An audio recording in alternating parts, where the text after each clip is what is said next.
ജഗദീഷ് ശ്രീകുമാറിനെ നേരിൽ കണ്ട് മുഖ്യമന്ത്രി പിണറായി വിജയൻ. എറണാകുളത്തേക്കുള്ള യാത്രയ്ക്കിടെ ഫ്ലൈറ്റിലായിരുന്നു ഈ കൂടിക്കാഴ്ച. ഇരുവരും ഒന്നിച്ചുള്ള ചിത്രവും മുഖ്യമന്ത്രി ഫേസ്ബുക്കിൽ പങ്കുവച്ചിട്ടുണ്ട്. സലീം മാലിക് അതിന്റെ കൂടുതൽ വിശദാംശങ്ങൾ നൽകും. അതിനു മുമ്പ് മുഖ്യമന്ത്രി പങ്കുവച്ച ആ ചിത്രം ഇപ്പോൾ പ്രേക്ഷകർക്ക് കാണാം. സലീം മാലിക് ചേരുന്നുണ്ട്. സലീം, യാദൃച്ഛികമായി യാത്രയ്ക്കിടെ ഉണ്ടായൊരു കൂടിക്കാഴ്ച അതല്ലേ ഇത്? അപ്പോൾ ആ ചിത്രം മുഖ്യമന്ത്രി ഫേസ്ബുക്കിൽ പങ്കുവച്ചിട്ടുണ്ട്. മറ്റെന്തെങ്കിലും കാര്യങ്ങൾ ഈ ഫേസ്ബുക്ക് പോസ്റ്റിനനുബന്ധമായി കുറിച്ചിട്ടുണ്ടോ മുഖ്യമന്ത്രി?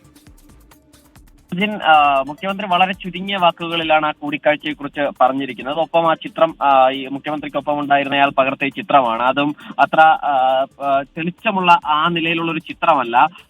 മുഖ്യമന്ത്രി ജഗദീഷ് ശ്രീകുമാറുമായി തോളിൽ കൈയിട്ട് സംസാരിക്കുകയും സുഖവിവരങ്ങൾ തിരക്കുകയുമാണ്. ആ പോസ്റ്റിൽ തന്നെ പറയുന്നത് എറണാകുളത്തേക്കുള്ള യാത്രക്കിടെ മലയാളത്തിന്റെ അതുല്യ നടൻ ജഗദീഷ് ശ്രീകുമാറിനെ കണ്ടുമുട്ടി സുഖവിവരങ്ങൾ അന്വേഷിച്ചു എന്നാണ്. ഇരുവരും ഒരു ഫ്ലൈറ്റിലാണ് എറണാകുളത്തേക്ക് പോയത്. അതിനിടയിലായിരുന്നു ഈ കൂടിക്കാഴ്ച സംഭവിച്ചത്.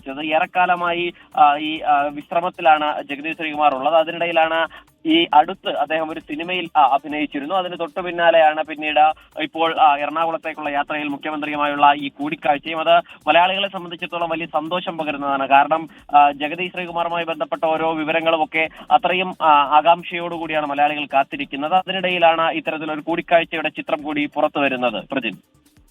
യെസ്, സലീം മാലിക്കാണ് വിവരങ്ങൾ പങ്കുവച്ചത്. നടൻ ജഗദീഷ് ശ്രീകുമാറിനെ ഫ്ലൈറ്റിൽ വെച്ച് യാദൃശ്ചികമായി കണ്ടതിൻ്റെ ചിത്രം സഹിതമാണ് ഒരു ഫേസ്ബുക്കിൽ മുഖ്യമന്ത്രി ഒരു പോസ്റ്റ് ഇട്ടത്.